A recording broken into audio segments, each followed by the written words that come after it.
Hi, and your baby how to edit on Premiere Pro. You be see they see editing with Premiere Pro. In timeline, you be see a timeline no, edit I edit it with Premiere Pro. Into your baby you see your timeline no, and then edit I edit with Premiere Pro. No, I color adjustment kakra with Premiere Pro. Into first of all, be new.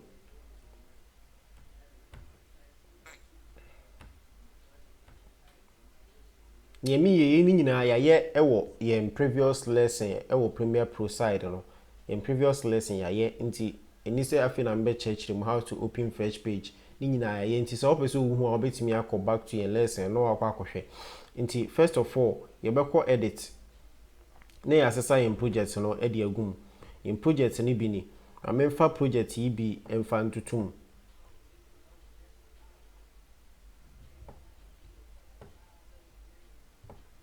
I say first of all the project ni beto ha and I say ebia we use laptop na screen so ama obetimi bia assembly no one say project no e de agum so ho what say project no de agum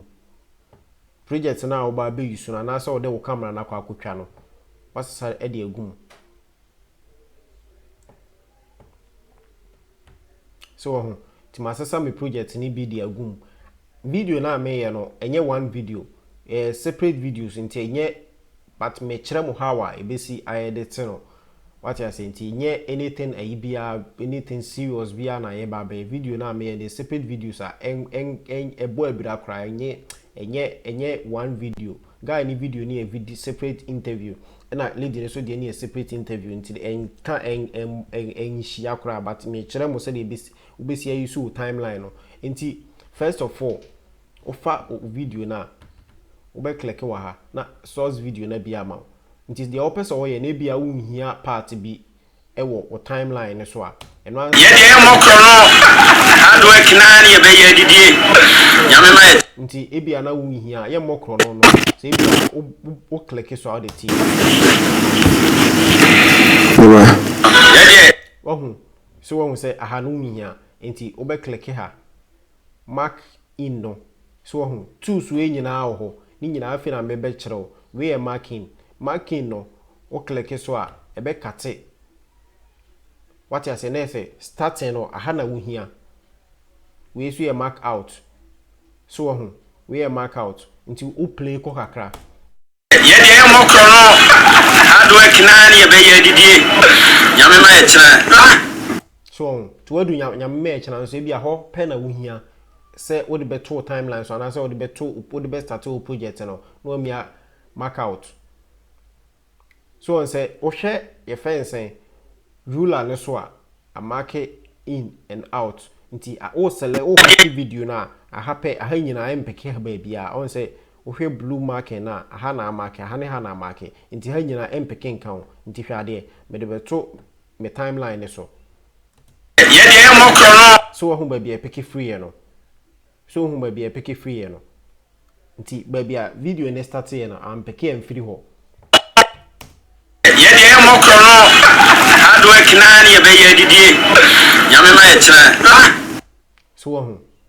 nyame ma ye kire no ba bia o stop ye no ho ana me come mark ade ne free nti se o person selective video bi e free Premiere Pro o person selective video bi free Premiere Pro ma aha e na o be select no nti afi yemfa in second video no no so wo de beto ana say wo de beto ho ana so click so twice a ebi o ho ama all the way from Kumasi. Have my sister here with me, Akia Tizi. She's addressing. Are you Muslim? Are you a Muslim? Hona wa breaky then no one mark in. No, please. Oh, okay, because what I know is Muslims in Natasha. Wife. Yes. No mark out. Me that's hona no mark out. Na wa be pick video no. O pick no screen ne so. O pick no screen ne so we just video no. So o person of video no kwa without sound that we eno kwa drag video only. So o person o pick sound ne kwa drag audio only. We mienu ene de pick o de pick video but so person pick both video and sound ni nyina boom they are linked together na and once we click screen this so no wa drag it from screen to your timeline so what you say so who said the adenicity no nti eno ana ye edit no ti say ya na ye edit no kakrakra e bia akotwa wedding bia na so wa akotwa ye fence akotwa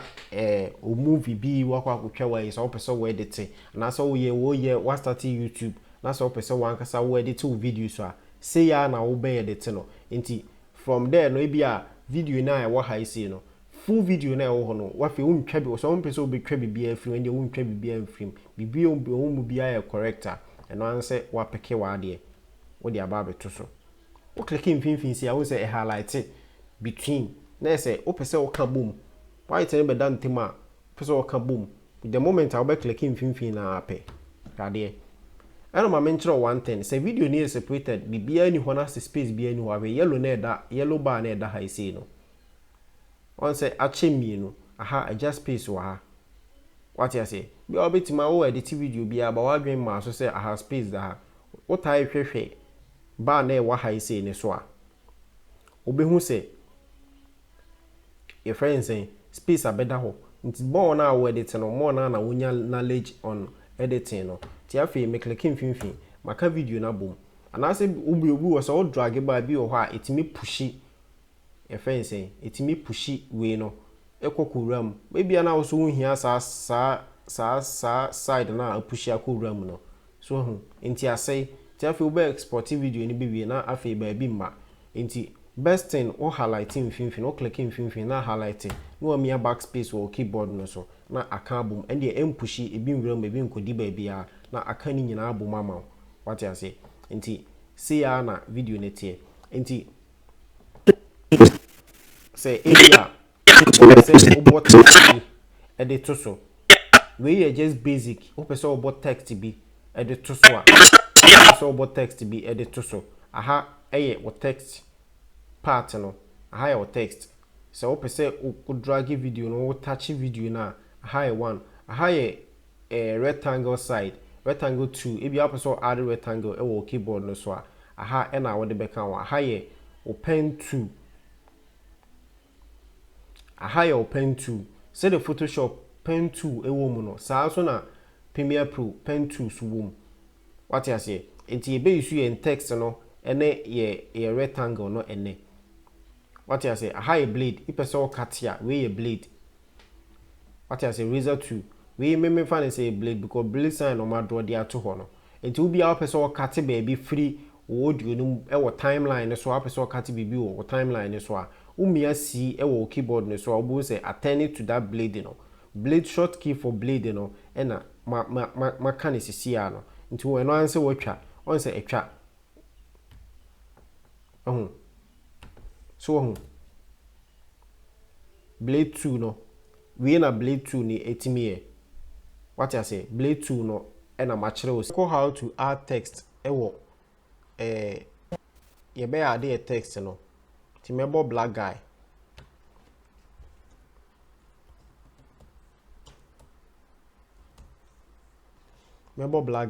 nti uba essential graphics wa aha na make a caption ho no uba essential ho na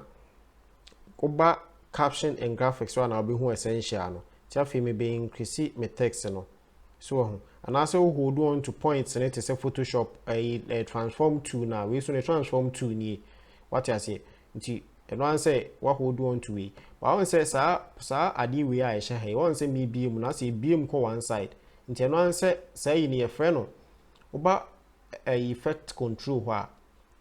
effect control me do wa fa ni so kakra wo in previous lesson ni so uba effect control wa ye frɛ no anchor point enini ohun ba bia ba be hye so ohun ebi wo ha ni yi eden ebi wo ha ni yi eden so ohun ma me bie ne kese na hwe we answer me bie mu no to most of the time we say text ni nyina call the same side and answer what can say you know the about between 50 yes I will be my be call one side nti afi hwade on say emu bie ni nyina mu bie pe so wo ho on say ni nyina mu bie pe so wo ho ni nyina mu e bie pe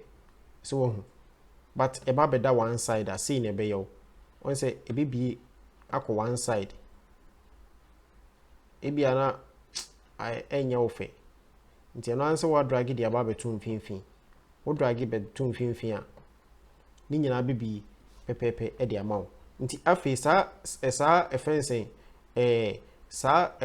timeline bi say no eno aya na free say be out me control nti say video out me spread no video esi so once me twin video ni bi kam me twin na aba but entimi nko bi masi video esi but the one kasa wo ye wo Premiere Pro na kasa de utimi spread no what you say utimi spread no once me spread na aba ti afi yen ade nti afi yen ade rectangle 2 enka ho yen ade rectangle 2 enka ho na yemma ye text no background ni nyina yesua ne so kakra yemma ye text no background so yemma ye text no background so o pese o ma o text no background o ba high see o be click o layer no so wa ha e wo o shape ne so e wo essential graphics ne so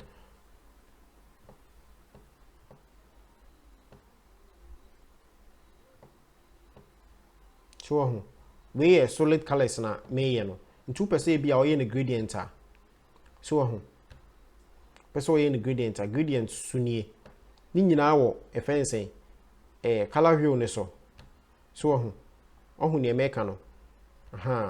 pepepe enti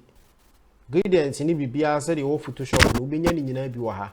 gradient bibia obenya bibia bi e wo ha isi bibia bi wo ha so enti afi yen hide we no na yenko yen hide we no na afi yenko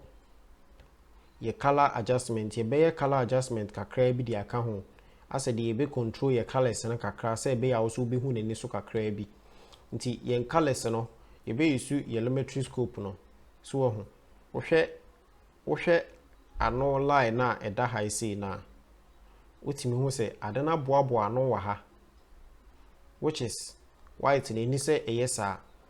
white na no aboa no wa ha nti ye color adjustment na ebe isu aha kakra bi basic color correction na ebe basic color correction ene basic color correction aha ene ye ba be isu ene ye nko deep aha pe ene ebe isu to saturation ne pe ene ye ba be isu dey adjust e bia wo pese o share video YouTube say wonim se de CS anima we nyina basic no betimi e de ahya ase nti afi ye be click in timeline video no lead ne de no on se me click na ye blue no what you say nti afi share exposure na de be ye on se the exposure na ye no ti ma member back sa na exposure na ye wa high see but me nti exposure ne so mete white so instead o hwe geometry scope de obey no ma me move ma me mia we no na hwa de so on se de video no ye bia o main screen ni ye bia sa na geometry scope no so ye se de o nipa na o te ho no be move bia na so de obey bia na sa na geometry scope no so obey what you say o color no nti hwa de shadow so what shadow so a ohun ye shadow na ye on se shadow no na abeboa no wa ha si ye color kakra yebeko deep ni ahwese de ni nyina siti enti me de wo fa ni ehwe no ye basic kakra rade ti afi ubie o shadow no mu a on se emu air spread so emu air spread enti hwe highlight no so highlight no ene white no me can say bibi similar but highlight no ubie highlight no mu a enko emeka line no say the white no ubie white mu a ebeka line won say white no ti afi yentene kakra so ti afi hwe say the ani na ye no on say bibia eye separate no ho wo mani but first ni bie na say wo hwe ni trimie no so kwa tim say white wo mo so ti ebe increase your contrast ne kakra ti wo pese wo play around how say no enye me na me kire de me de me feel wa say de me hu video no wa how say ena me pese me corrective video no enti wo video wa be kwa akotwa no say de wo video no wo pese wo control na aha ena wo be control enti say de wa be ya be ye wo taste no wa fa ne sa what you say me say de me hu video na me correct no de a kire no enti ye be fa how to correct colors and I say color grading ankasa ewo Premiere Pro na say yesua se de yesiye color grading ewo Premiere Pro what you say ebesua se de yesiye color grading wo Premiere Pro ebesua se de yesiye color grading nti me de wafa na ni so kakra aha ye friend is saying effect control aha ye effect control aha na obeye wo keyframe obeye no waha aha na obeye wo keyframe ni bibia aha isi na obeye wo keyframe bibia yemfa yen text no yebeye keyframe proper yebeye keyframe proper enti ma memfa text no enye keyframe kakra bi na hwe se de esitie ebia ebe movie kakra mo wahwe se de esitie so wo ho nti yemfa ofa position so wo ho fa position ebe drag we di akwa kwhye ho keyframe na ye no on se me drag ye no ekọ me ye keyframe kakra bi omo say ha ene ye o keyframe section nti afi o drag e de ba so ho ye be go deep into keyframe be go deep into color grading nti hwa de so on say ekọ so on say afi e move ba o pese ekọ fast so a eno an say keyframes no was spreading a kakra watwe aben ni nua na wo hyeto krom ho no watwe aben na kakra nti afi speed a ebesi akọ so ho speed ebesi akọ bi apese ko fast pese ko faster than this a obetimi aye ne sa ho pese ko faster than we a ebetimi aye sa e de amount so and I pese ma mendelete keyframes no na menye no foforo menye keyframes foforo so menye keyframe foforo bia o pese e move ba down e free down neighbor so e be keyframe proper ankasa nti we enwore e bia wo hu ne so kakra ba wo hu ba bia keyframes e wo kakra the moment I be so fancy Premiere Pro na munim se ha ewo ha but ebia unim na ni so kakra nti ye start say ye fa ni nyina one by one a obi hu se de esitie so we say a movie slow nti te se ba akọ na wo pese ekọ faster na ase ha wa bibia ase ha kakra bi na watwe second one na ben ni nua na kakra so aha nti afi hwade o pese e shift beto mfimfin no so design kakra bebam so nti ento afi na ye be pick tools ni nyina 11 ye be keyframe ye be pick keyframe ni aye keyframe ni aye ye fence effect control ye fence project side ho ne de ene de hu a obi hu ni afa color grading na aye color grading na caption ho no so na effect ye be fa ni nyina 11 na ya sua se de sika bom amanaye one video we are export to 4K and I say e be 1080 nti ni nyina ye be sua ni nyina nkakra nti so ye new channel we so abetima subscribe say be ya sa lesson we nyina eba no obetimi anya lesson ni nyina obetimi anya lesson ni nyina nti lesson for today for Premiere Pro no ye de abai we ye